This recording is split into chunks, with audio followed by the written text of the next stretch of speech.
So anyway, so welcome, and Andrej Domazetovic is going to defend his master's thesis, and he's been working on propagation models for short-range wireless channels with predictable path geometries. Before Andrej gets started here, I would like to take this moment to say a few words. A couple of years back, right, if you had talked to me, I would never have dreamed that one of my students would actually be doing some work on radio channel propagation, measurements, modeling, and so forth. Actually, for that matter, propagation? I'm sorry? Something wrong with propagation? No, it's just that the people at WinLab really didn't know anything about the radio. It was a well-kept secret, right? Actually, for that matter, even at WinLab, a student at WinLab. And anyway, all this is possible because of Larry. In fact, Larry Greenstein. In fact, I think it would have been impossible but for his presence here. And he has been as much of an advisor to Andrej as I have been, or probably even more. And one of the things I would like to point out is he is listed as an external member on this thesis committee, while in reality he ought to be a co-advisor. But thanks to the Rutgers bureaucracy, which hasn't changed much since its inception in 1766, right? We couldn't get it done. So maybe next time. And I would also like to take this moment to acknowledge Ivan Seshkar, without whom some of these measurements would not have been possible. So, Thank you all for being here. I also want to thank all the WinLab people who helped me, and especially to Dr. Greenstein, who taught us how to think, how to measure, how to analyze, and how to write along the way. And also Ivan, actually, I helped him build two sets of equipment setup that actually with what we actually did the measurements. So I outlined the thesis, and basically I outlined this talk the same way I organized my thesis. First, I would like to actually answer the question, why have we been doing all of this? Then how?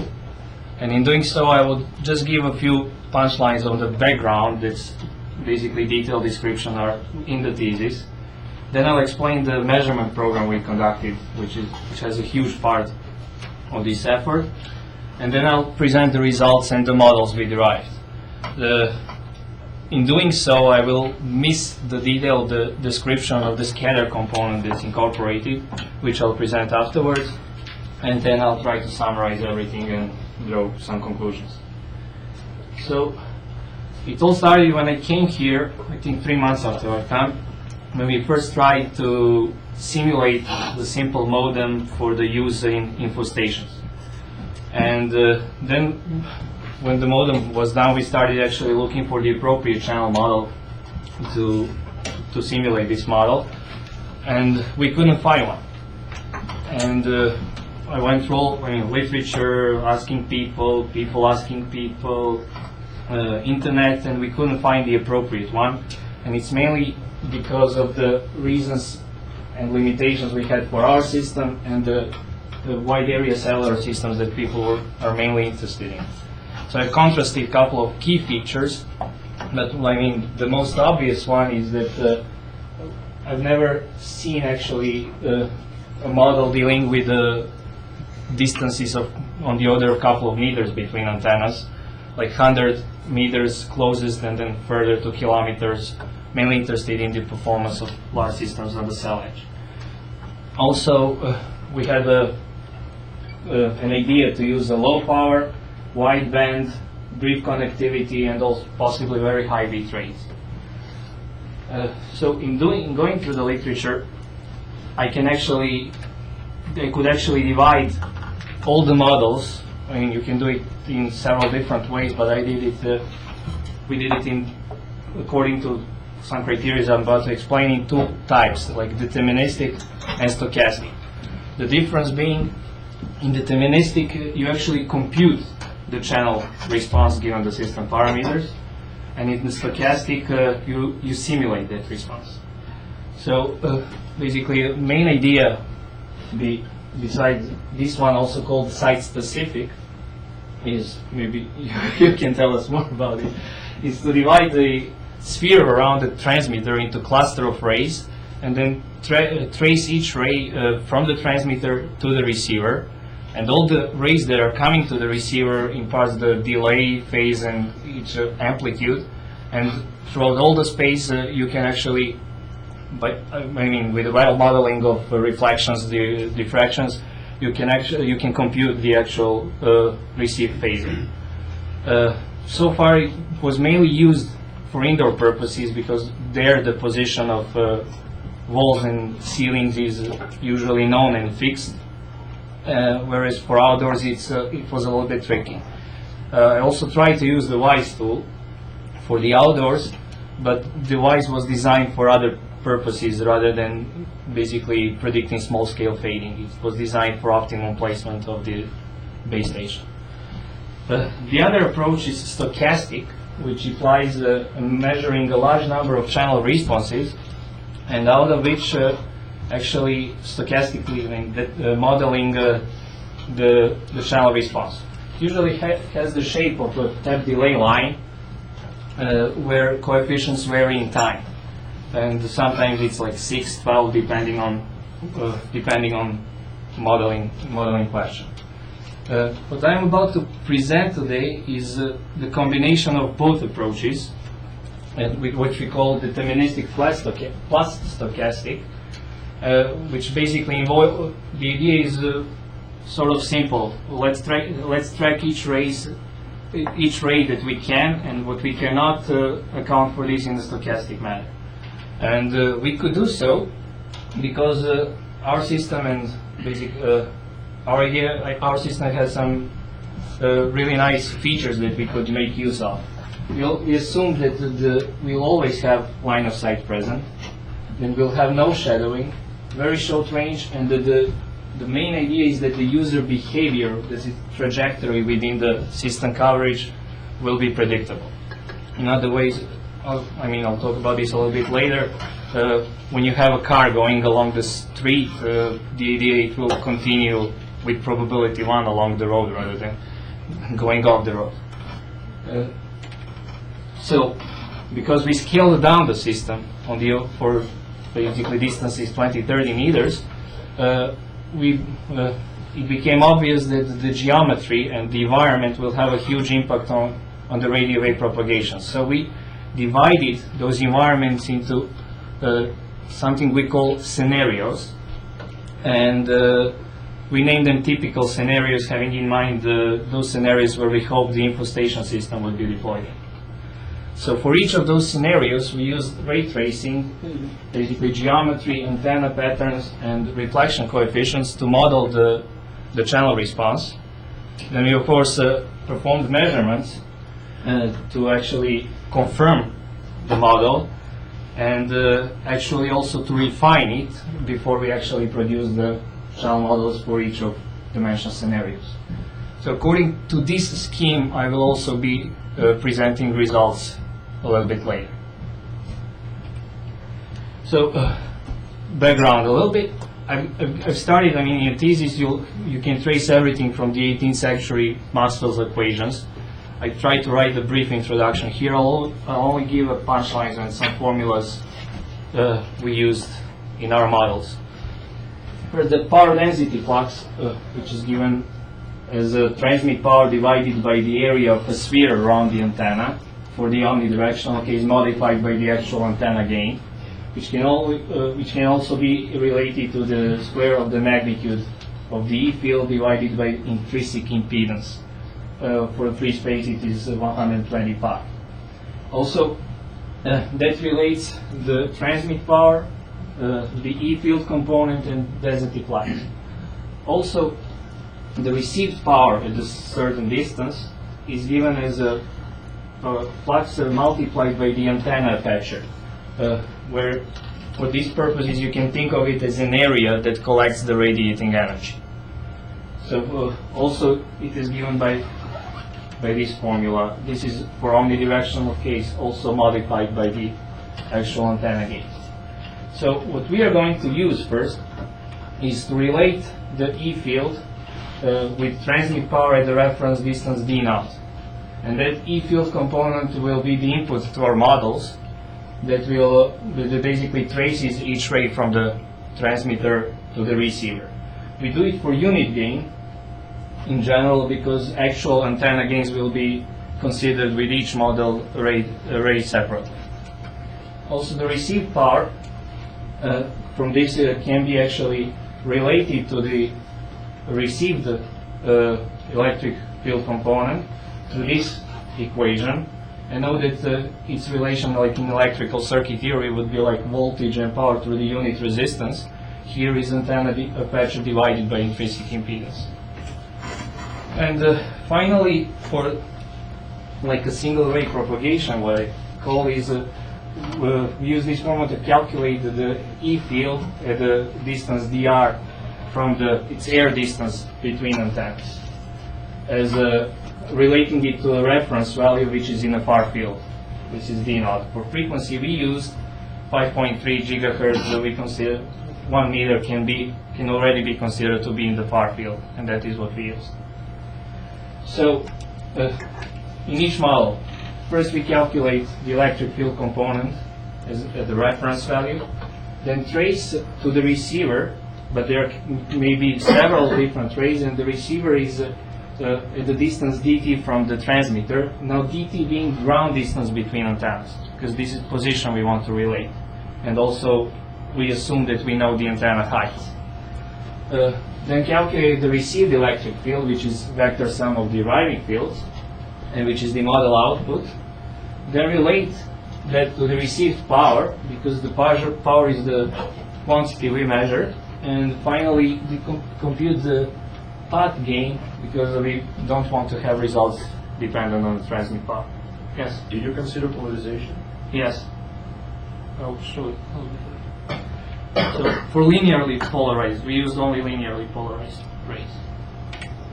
And that comes in the question here, which is reflection coefficient.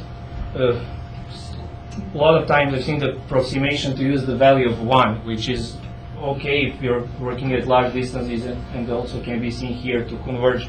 This is the absolute value of the reflection coefficient. So we have to distinguish among two different basically coefficients which are functions of polarization.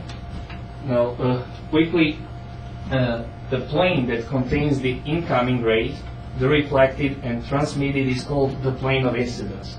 In other words, basically this board can be considered here.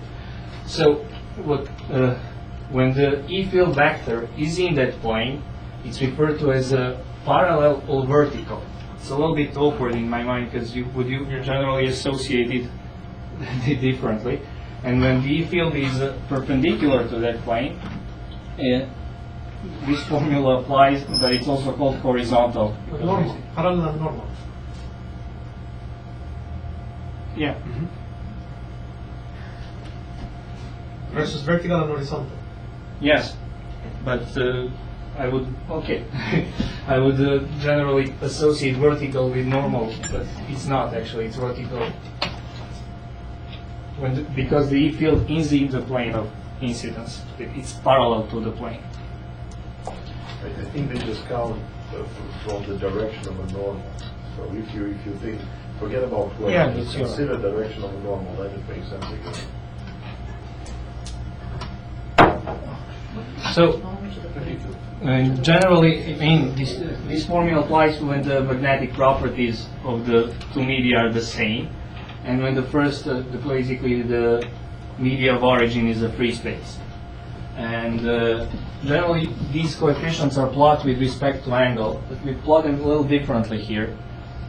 And this is because I tried a little to relate to the actual physical, basically distances that we can really see what is the reflection coefficient the typical user will observe. So we assume that the user has an antenna at a height of 2 meters, and this is a little busy plot. So the first slide is for vertical polarization, epsilon 4. We see that by lifting base antenna from 3 to 5 meters, it's actually basically we can relate to this point when reflection coefficient is 0, which is for Brewster angle effect. it moves further.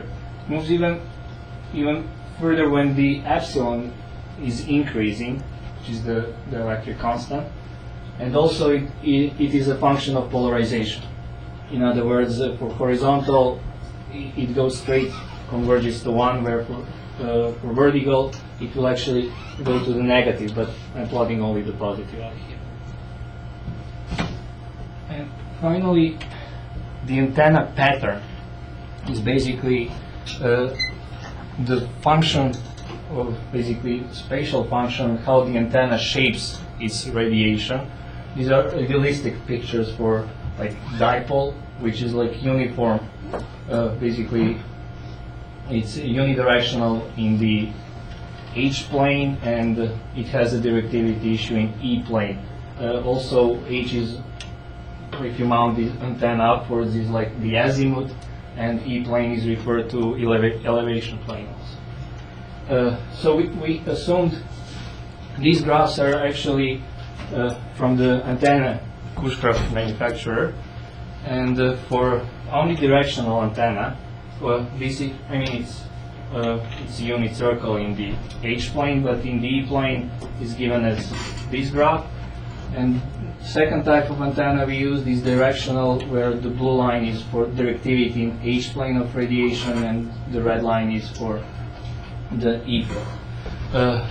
Since we were modeling the electric field component, we actually took a square root of the actual gain to what we call like a signal gain, and we also assumed, because these are only graphs we got, that basically two variable function is factorable, that we can independently assume both planes. So measurements we did, so assuming that we'll have only a couple of rays with strong line of sight component, well, basically the received electric field will be a sum of several rays, and the power will be proportional to the magnitude of the square of the magnitude of the received E field. So we solely, by measuring it at several distances, the assumption is that we could see actually see where the fades are, what is the depth of the fades, where the peaks are, what is the overall trend, and we use this solely to basically confirm our model rather than to derive some conclusions. And in doing so, the idea is that if we verify a model through the envelope, basically power measurements, then we can actually predict the channel response, knowing what's the mechanism of propagation within the channel. The equipment consisted of the oscillator, which was directly connected to the transmit antenna, the 10 milliwatts radiating power, emitting a continuous waveform. It's a single frequency, 5.3 gigahertz. The receiver was spectrum analyzer set to measure the received power, and the receiving antenna was directly connected to the spectrum analyzer. And the spectrum analyzer was run by laptop through general purpose instrument bus, and this little software actually recorded the data and stored them into a file. So, because there are like two aspects of the channel we sought to characterize. One is basically a function of the received power that results as our movement, or fading that we'll see by basically multipath combination of several rays. We made the moving antenna measurements. In other words, we had a vehicle, a cart, and this is the real thing, that was slowly moving along a predefined trajectory, carrying the, it's reverse actually, this is actually the transmitter.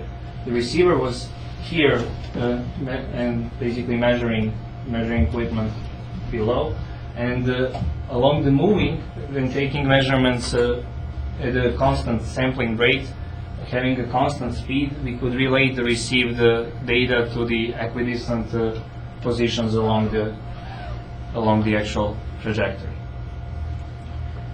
And the second type of, basically the second effect we were trying to measure is when we fix both the transmit, we call it fixed antenna measurements.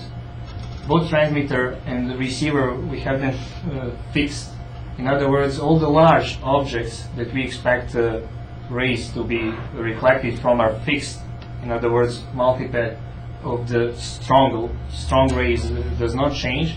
The only time variation in this channel we assume to be coming from the moving leaves and on trees and bushes in the near surroundings and basically other reflectors or dynamics on the channel. We did these measurements at several positions along the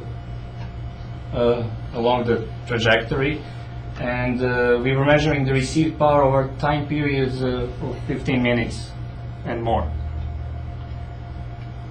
So finally, the results of all of this. First, scenario one, what we first did, we call open roadway with trees, which we picture that's like a roadway in non-urban or suburban environments that we have a lot of trees and bushes alongside the road. The base will be mounted on a post next to the road, and the user will be sitting in his or her car and basically driving past the base. So in this scenario, our postulate, our first assumption was that it will be mainly combination of two rays, which is line of sight and ground reflected. So using those formulas, we can actually present this postulated model using this formula, having E naught as an input to the model, and basically relating, this is assuming the phase synchronism with the line of sight component. So the only thing we needed to basically define here are alpha, beta, and tau, which is delay. So we do this through the geometry, and I will show this for this scenario. It's like a mobile antenna base, the distance among them is given by dt, and although there are like many different angles, in fact we have only two different values for angles. One is important, like theta, which is for calculating the ground reflection coefficient, and also by we need the readings from the antenna patterns given by manufacturer. Also, like using distance and antenna heights, we can relate those angles to the antenna heights and distance between antennas. And also the trajectory was, this is like the top view, is basically offset from the base by the value delta. And all the results you're about to see relate to this parameter d, which is distance along the user trajectory. So it's also Pythagorean theorem there. And in other words, our formula, this is for only directional antenna case. For directional, it's the same, just the gains will have an additional angle, which is azimuth plane. Yes. I have a question. This tau, is it a physical delay? Yes. Then my question is, why don't you have a sign component? Reflection can actually shift your phase of some components by 90 degrees. So you can it's given in the reflection. Oh, beta, can beta be a complex number or it's a real number? Beta is real. Then if, for example, I have an incident wave on some plane, and the reflected wave can have a phase rotated by, let's say, 90 degrees or 45 degrees, then the result will be like, either you introduce the sign, or this tau might, you allow, it's either way you can, so there should be some time shift in the cosine. There's the provision for that. Because when the measuring the power, right? So this omega c tau will introduce a phase in the complex representation. Yeah, but so when I'm taking a vector sum, I'm actually taking that phase into account. But that's what was my first question. You said that the tau is the physical delay, which is just pretty much Exactly. physical And delay. for So it single- doesn't account for the phase. Usually the way how one writes it, it is tau as a physical delay, and then plus some theta, which can be, well, 45 Reflection degrees or coefficient whatever. Yeah. So if there's a phase in the There's a phase reflection rotation, coefficient, do it it. would be added to the omega c t minus tau. Exactly. Well, we have that. Right now, it looks like you just lumped it into tau, so your tau might will account for it, but Ignore it will not be the Looks more phase. like you ignored it. Yes. Right. I think we ignored it. So Pardon? we ignored it. Oh, you That phase shift of the reflection. so it might be dangerous because it can change sign, actually. But we don't really care because we may measure the power right. Well, you have a sum of two curves, and if there is some constructively, it's one thing, if there's some destructively, it's another. It's another, yeah. So But it can affect powers also. But the reflection can be negative, right? Which is basically reversing the phase. Okay, so you're saying that pretty much all the things are lumped into this are coefficient. Isn't it because distances are so short, you're not going to get this phase? No, actually, I the don't distance think is 1,000 wavelengths. Yeah. Their wavelength is 5 centimeter, and their distance is like 7 Exactly. meters, so they do have a lot. So, If but you probably go back, they just included. If they count carefully in R parallel, it's all will be there. if you go back to your arc parallel equation, is it always either positive or negative but without a phase shift for the range of interest? The arc. This is magnitude. If we look at phase, the phase of the reflection coefficient will have an evolution. Well, it will when it's negative. It would be phase inversion, right? Actually, But it's not just two discontinuous values. Yes, but this goes all the way, right? Yeah, you're right. Actually, we don't have the phase the that's magnitude, result the of phase. the.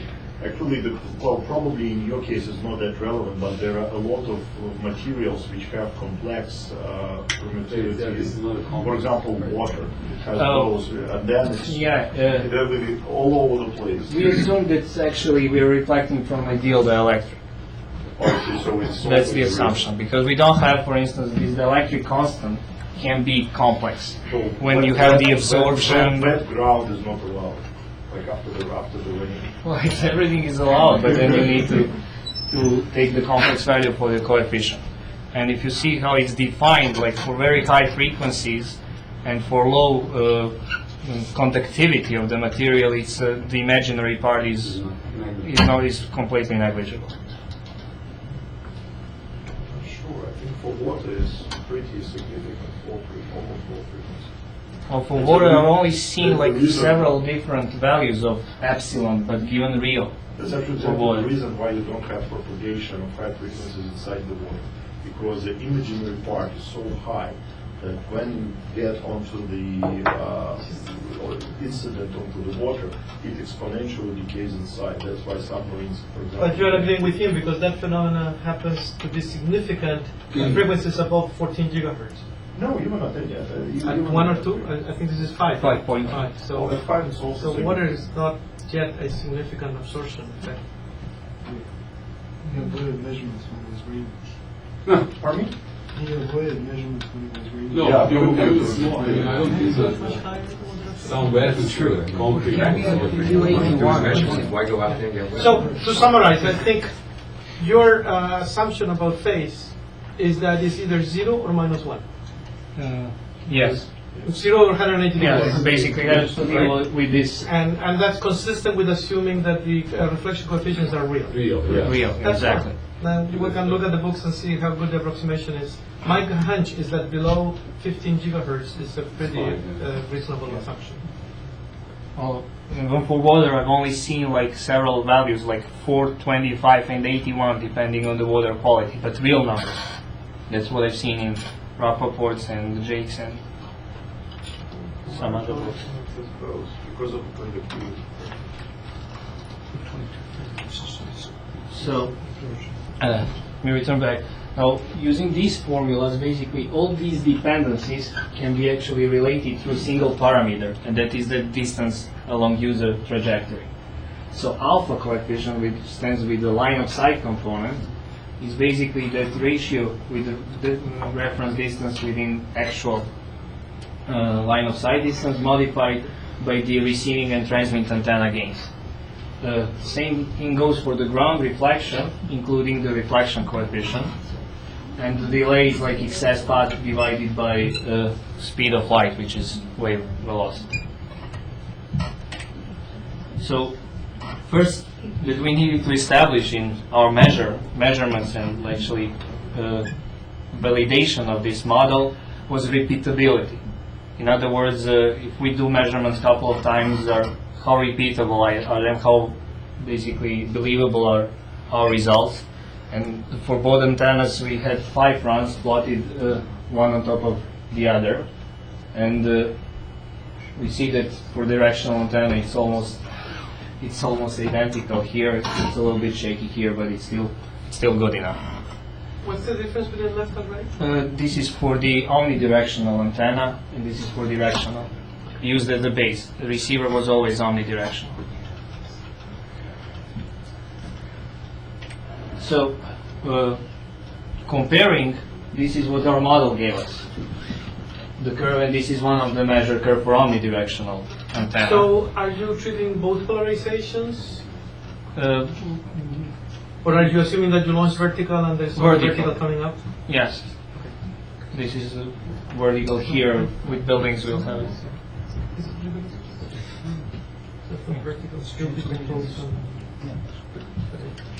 Go ahead. These two guys will talk together.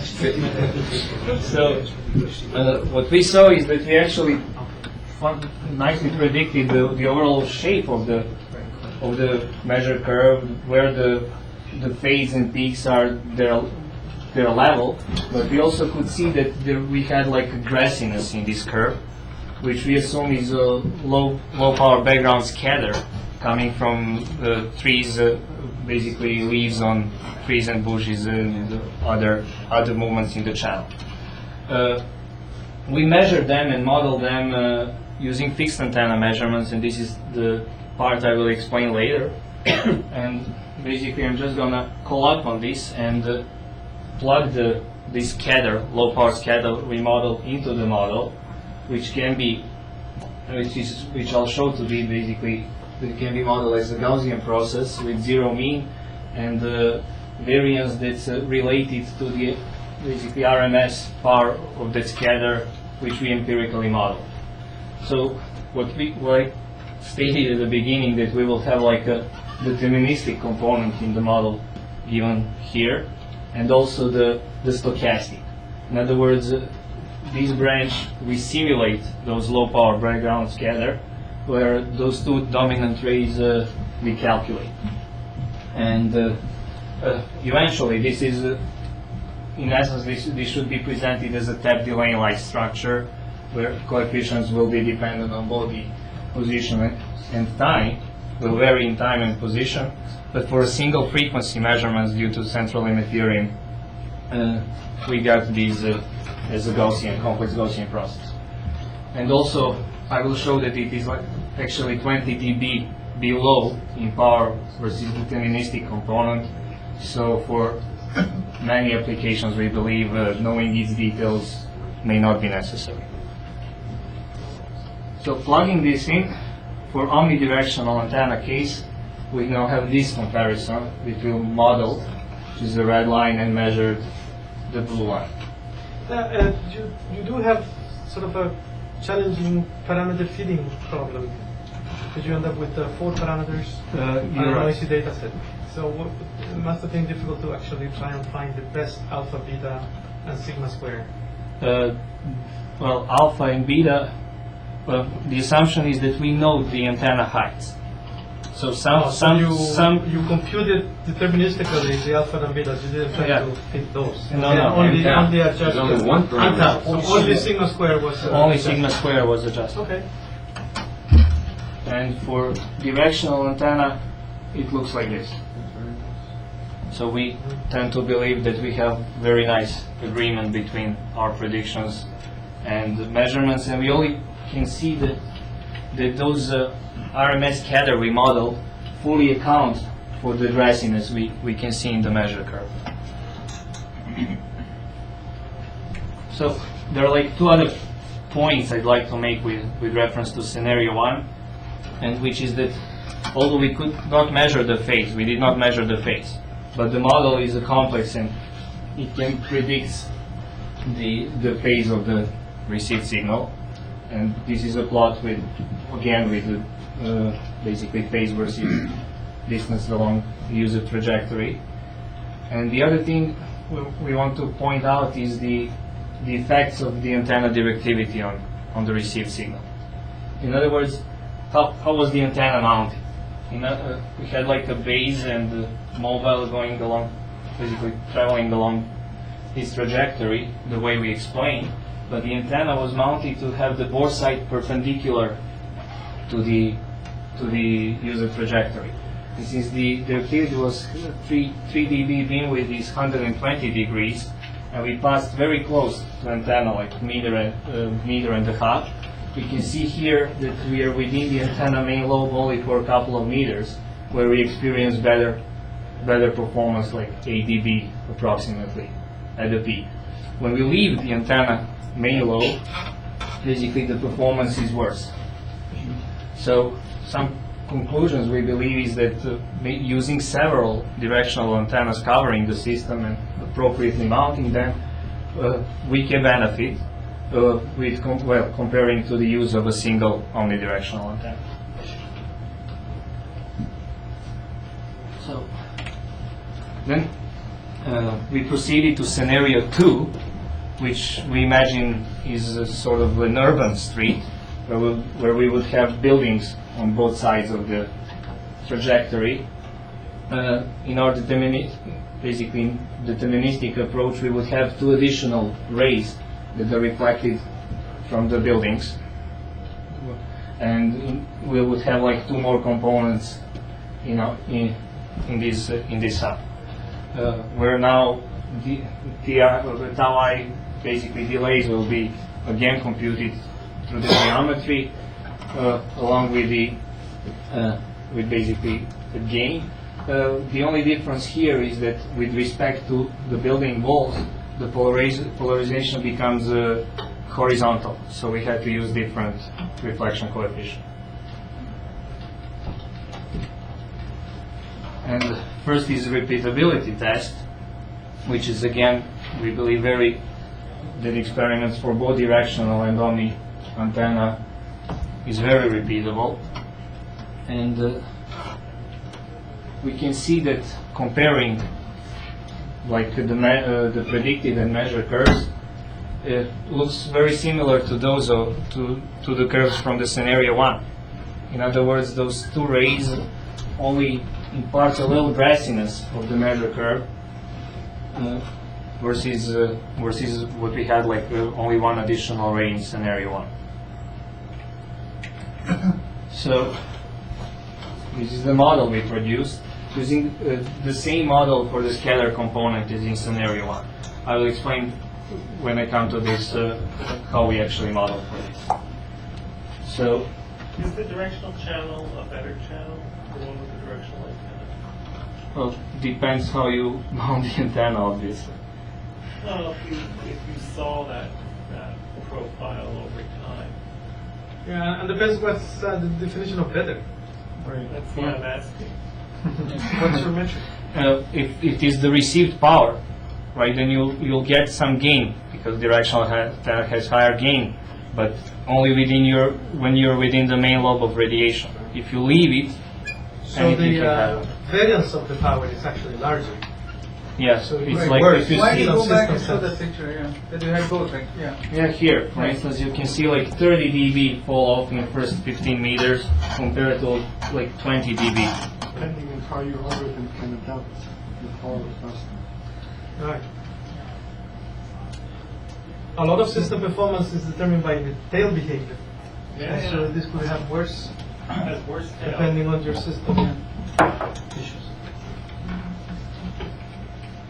Okay, so this is comparing the model and measure curves for scenario 2. And we again can see that the agreement is quite nice. This is also for the directional antenna case. Now, in scenario 2, comparing the performance of both antennas with the same mounting, we can see that when we leave the main lobe, the performance, basically the received power, is not that worse when compared to the omnidirectional antenna case. And we believe that it's because the reflected energy from the building, and the building we did not have in scenario 1. Also, it's nice to compare the power carried by each ray, and I plot them here, and where we can see that the line of sight component is at least 15 dB stronger than all the others. This is ground reflective component. It has huge fluctuations and almost like a level. This is the closer wall, which was 5 meters behind the base, and this wall was about 25 meters away from the trajectory opposite the base. How do you actually compute each one of them separately? Did you just use the theoretical reflection coefficient? Yeah, that's the deterministic part of model. So then finally, we basically decided to complicate the things as much as we could, and we went to the parking lot, where it becomes impossible to track all the reflections, diffractions from the parked cars. In other words, we think of this scenario as like 2 lines of parked cars, then we're having like a drive lane, then again line of the parked cars. And I'll show some graphs later. It's important to know that we had like 3 different trajectories for such a system, like middle of the road and close to the first line of cars, and also close to the opposite line of cars. So the only thing we could actually postulate here is the line of sight component, whereas all the others became intractable. So obviously, first the repeatability for both antennas.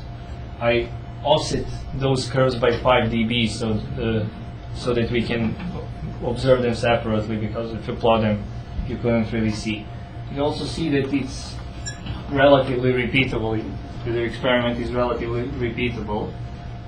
And by comparing one of the curves with, of course, predicted one, it's obviously that they differ a lot, but also that the shape, like the overall inside shape of the measure curve, sort of tracks the line of sight component. And we'll show later that it's basically the line of sight component is approximately the mean of the received power of this in scenario 3. So the model is given the deterministic part just by line of sight component, but the scatter part is a little bit different here. And a little bit later I will explain how we model this, but it's also can be modeled as a zero mean Gaussian process, complex Gaussian, with variance that is a function of a position but not of a time. In other words, we also performed like fixed antenna measurements, and we saw that the fluctuations were an order of magnitude below the observed one, the measured one. So our postulate was that all those variations in the received curve comes from the superposition of multiple reflections and diffractions from the parked cars. So are you saying that the modal variations were an order of magnitude smaller than the spatial small-scale variations? So this is why we model this as only a function of distance, basically position and not of time. And the alpha is a parameter that's dependent on user position, but we'll show later that the overall process can be presented as a Ricean process, with k factor being approximately constant over the whole trajectory. So this is how it looks when we compare the model and the measure, and we see that basically k factor, which we determined from the measurements, fully accounts for the basically behavior of the curve. The same is for the directional antenna. Just as you can see, the ripples here are much smaller, which will imply higher k factor. So Just back up a second.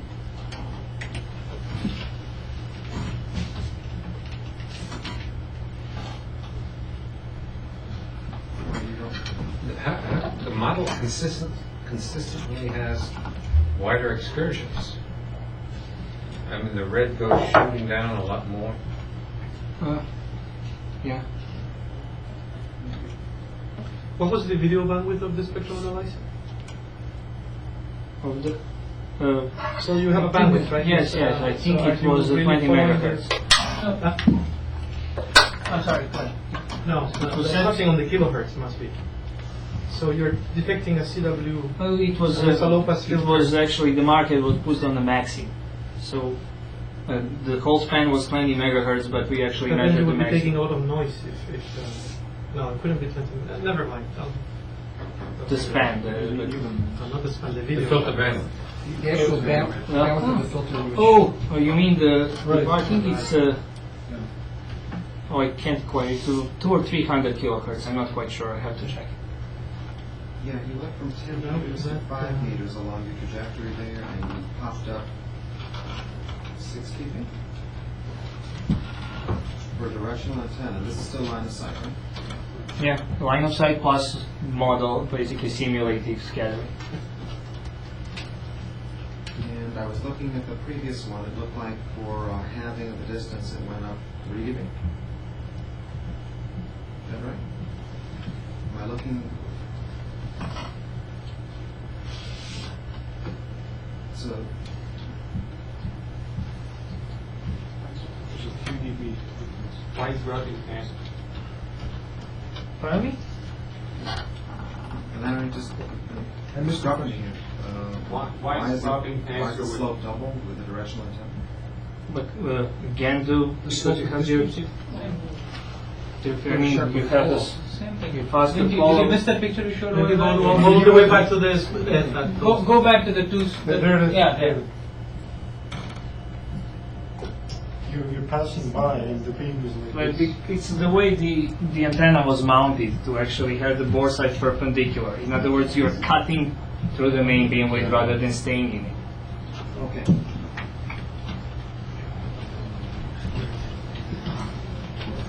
So since a basic physics question, you see it.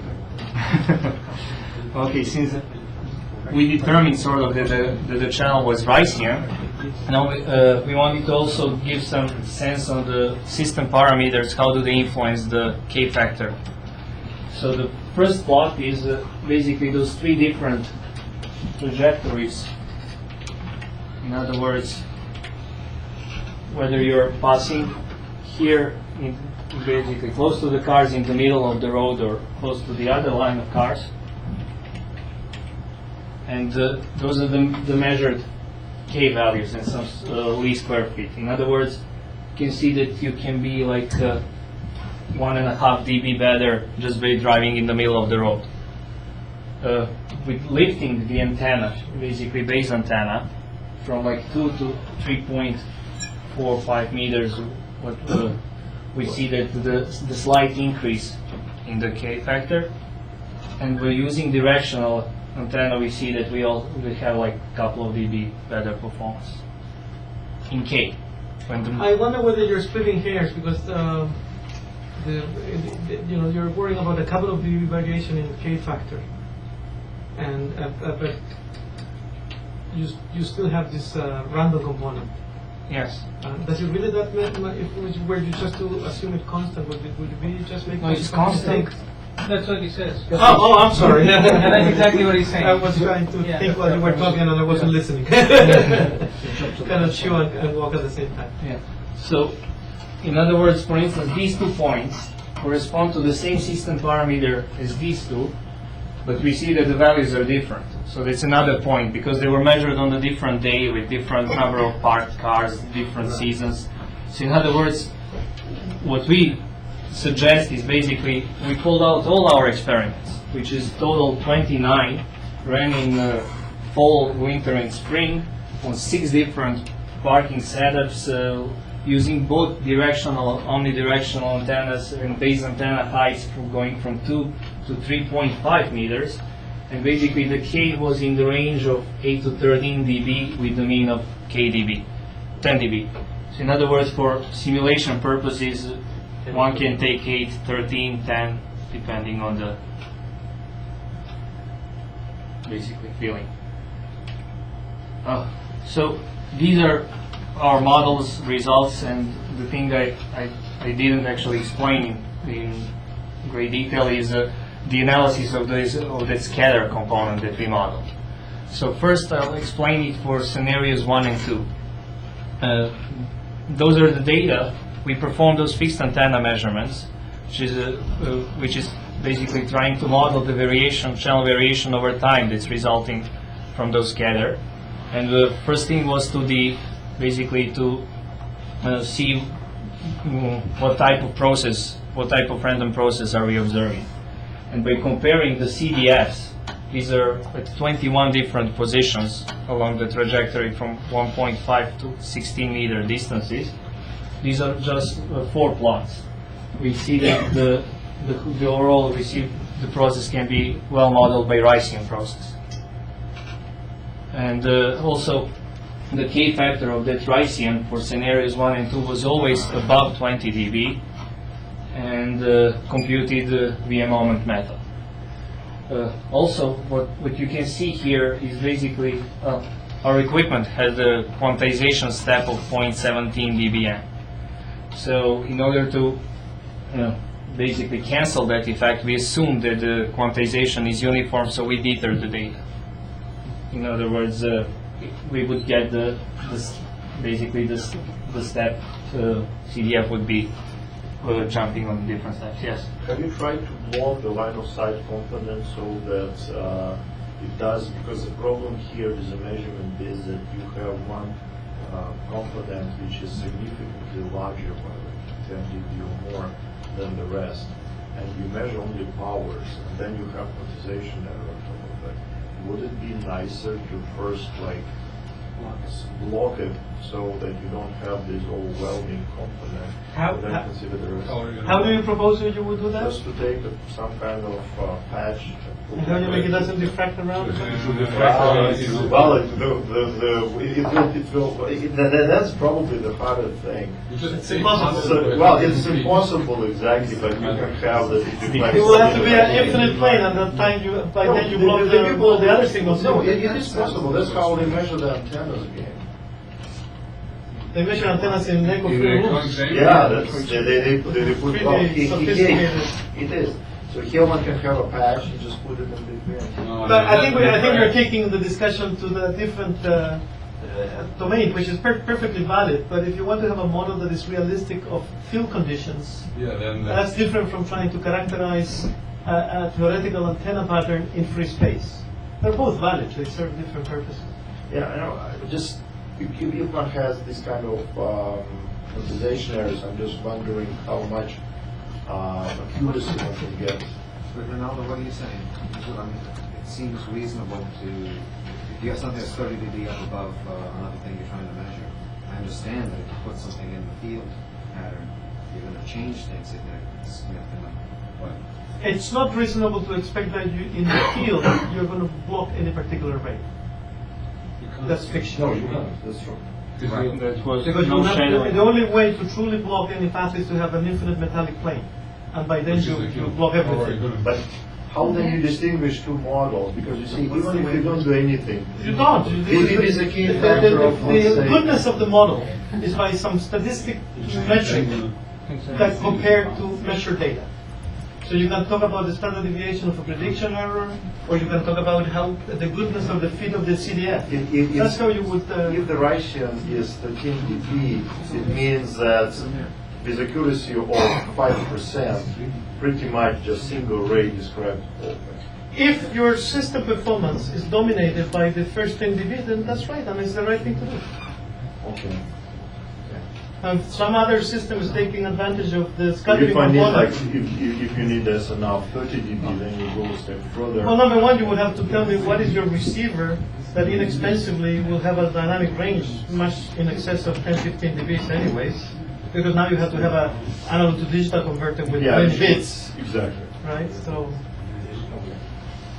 the point is, this is how you basically. Okay?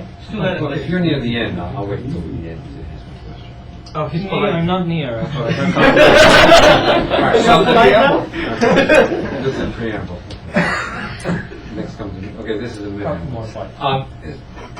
as a basic methodology, I mean, the deterministic part, you compute those numbers before you even go out of the building. Yes. Before you go out of the field. Okay. Exactly. Geometry. So, when you're out in the field, if you wanted to try to do something, I mean, Leo was saying something, try to measure small signals and big signals. Could you then just in the field then subtract off the deterministic part? How? This is just MATLAB, I mean, but No, what's using that? the There's field. also position. That's what he's doing. That's exactly what he's doing, and I'm looking. That is how he's looking at the scale. In MATLAB, you get the data, then you Okay, subtract right. the deterministic, and whatever is left, So you make it work. That's what exactly what he's doing. but do you then adjust? It's my question. You cannot directly measure just But when you fix one half of the moonlight. just see, when you fix two antennas, that was the idea, right? All those computed rates are fixed; they don't change. So all those fluctuations are from all those additionals we were trying to capture. So we did it at 21 positions, and you see somewhere it's low, somewhere it's high. So we basically fixed to average out all maybe dependencies that may be there. Sometimes we stand in the fade, someone we stood at the peak, right? I hate to be a pain, but it just seems too doctrinaire to say you can't block out anything at any wavelength. I mean, if we're lasers, right, you put a mirror in the direct path and there's something that bounces. Right. But maybe it's controlling. Yeah, so it's a good point. It's a good point, but you have several orders of magnitude in wavelength. You're saying that the wavelength is such that, so this is 5 gig, right? So the wavelength is 5.6. 6 centimeters, something like Exactly. that. So what you're saying is that the block, you'd have to put something that was, is it a factor of 10 in the number of No, wavelength? you're talking about first order. You're talking about the going through the metal plate. How about diffracting around the metal plate? Great. Well, if the plane is very thin. So you know, So it's there nice- there nice is edge. some power diffracted in Right. radio. In light, I don't think so. Well, if it's a very thin plane, all this there will be no very little diffraction around it. If it's a thin plane, there will be not much of the diffraction, and also it depends on where you put it. But actually, my comment is a little bit different. So you said you cannot measure half of the moonlight. Actually, that's what the radar people are doing. Well, he's not doing modulations, but if you put a very if you put let's say kind of pseudo-random sequence on it with very small chip, so you can Time resolve. That's discriminate that. delay. Now you're onto something. You can time resolve. And the line of sight component, the strongest has the shortest. Leo, that's But that's probably beyond the scope. This You is could do a unmodulated different. area. You can do a different broadband measurement, and you could resolve individual delay paths. Not just You that. still end up with an you ambiguity, reflection on the left and reflection on the right, but that's a minor Yeah, issue. but at least this guy And is the and strongest. to try and take your side, you can also do another experiment where you go and empty the parking lot, and conceivably you would get only the deterministic rays. Then you let the cars come back, and you compare the two.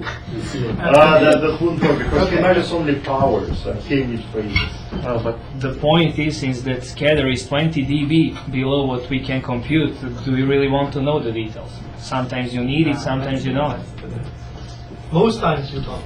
I mean, if you want to do 256 QAM, you need. But for if you postulate a shift, ADD.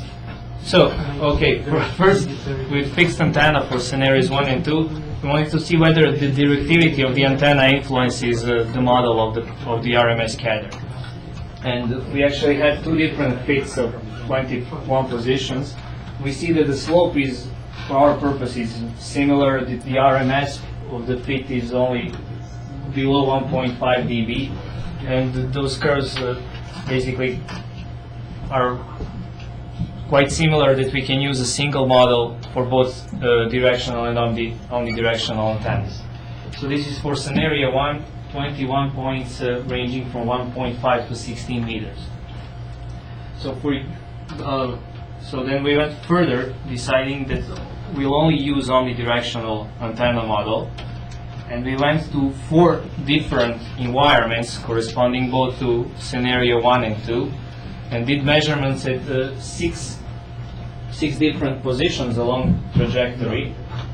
The same range, the same geometry, everything. Just wanted to basically have different types of trees, bushes in the near surroundings of the basin user.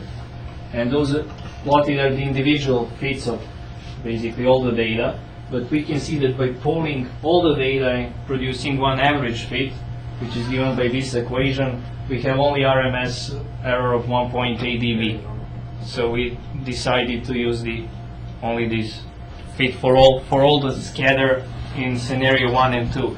And this is basically the thing that relates to the process, to the scatter process, the random process we introduced in our both models 1 and 2. That mu. Let me help you. In terms of goodness of fit or quality of the modeling, it's interesting to compare that all of other models granted for larger cells, the equivalent number here would be in the 6 to 8 dB standard deviation. So it's much, much better than any other models that we use.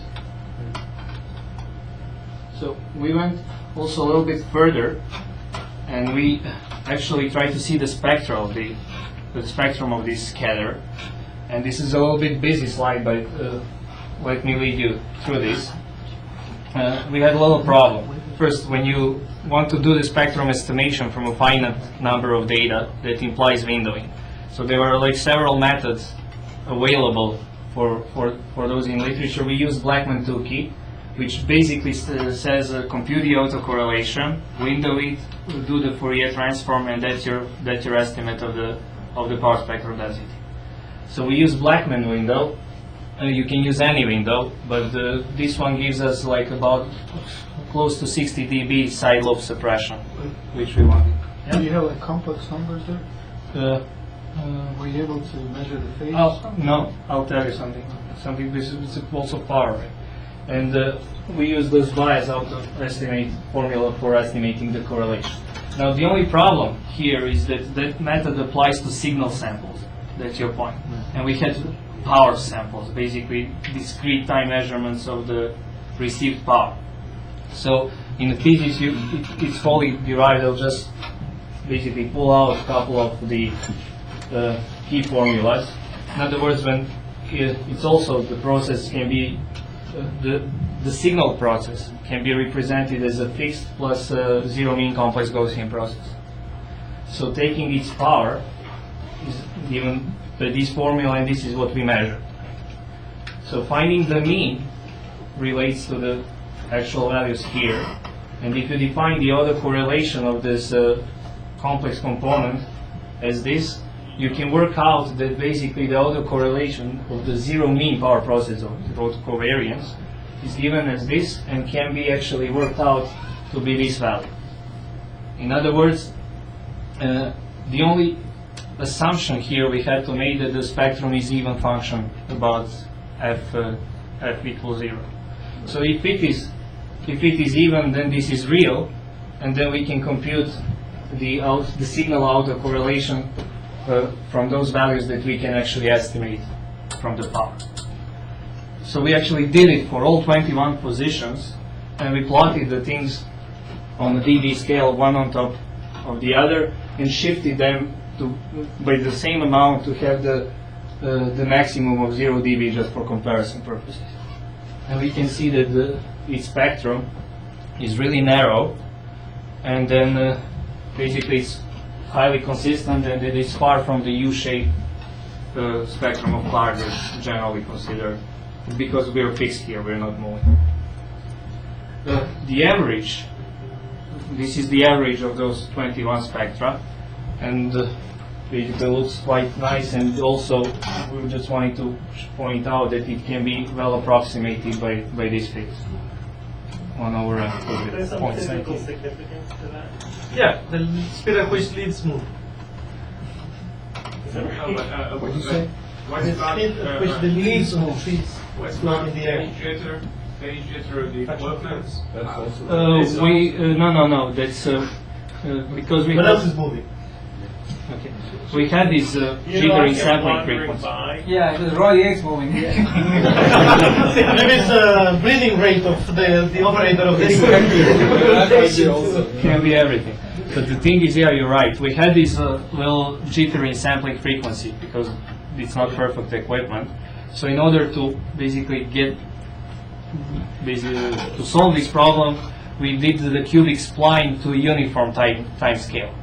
So by interpolation, we added zeros to basically frequencies, not even in this graph, but it's in other words, you cannot increase the content, but you can increase the spectral view. So Is this parking lot? Or? no, scenario 1 and 2.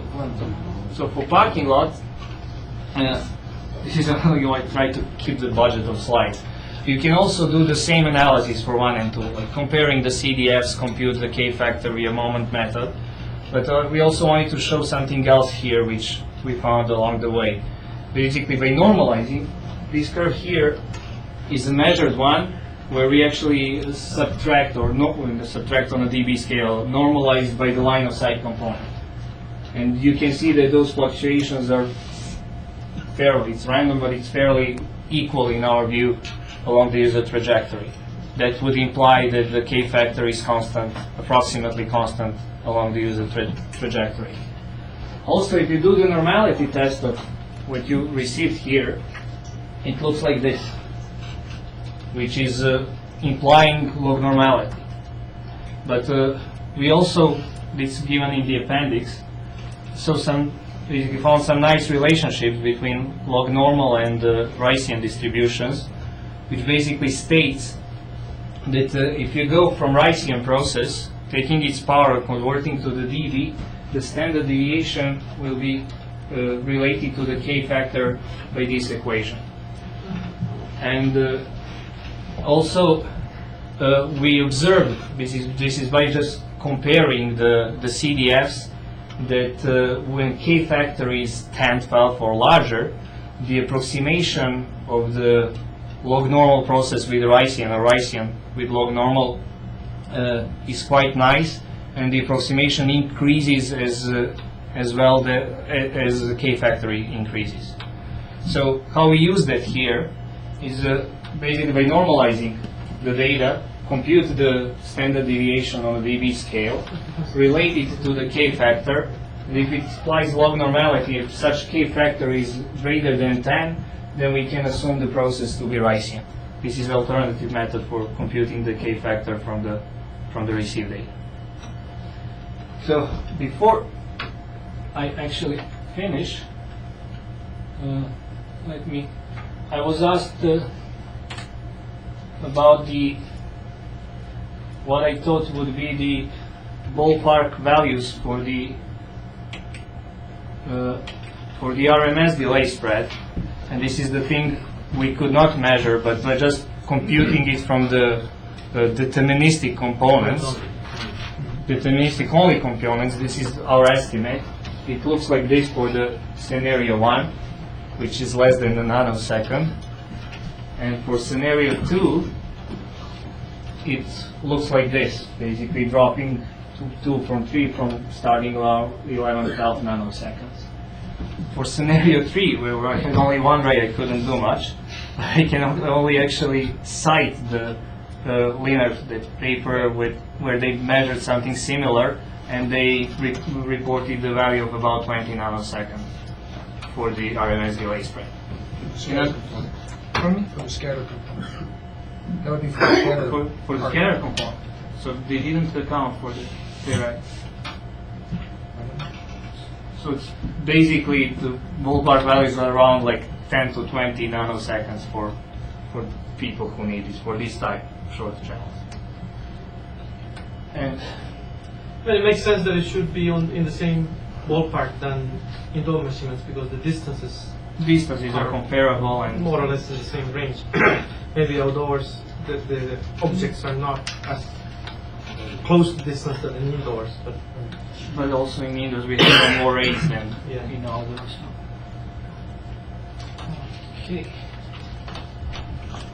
So to conclude, we believe that we actually presented some new approach because we had like favorable conditions by combining both the stochastic and deterministic parts. We did the continuous waveform measurements to confirm that approach and to model the scatter component. We produced the channel models for three types of infostation user scenarios. we believe that we also presented temporal and spatial channel features, that we showed the effects of antenna directivity, that we provided detailed models for the background scatter, determining the RMS power of it, and also the Doppler spectrum for scenarios 1 and 2. Now those scatter components is basically for scenario 1 and 2 they're 20 dB below. For scenario 3 they're only 10 dB, meaning 1 order of magnitude, which will they'll basically provide the needs for knowing details for characterizing this in order to simulate some basically modulation schemes. So the actual need of knowing those basically detailed knowledge of the tap delay line structure it depends on modulation, mode of access, mitigating technique, bit or block error rate, or other limitations. If needed, in other words, if we need the detailed knowledge, then broadband measurements would be required, and this is something we still don't have the equipment to do. So that was it. Any other questions? All right, so let's stand.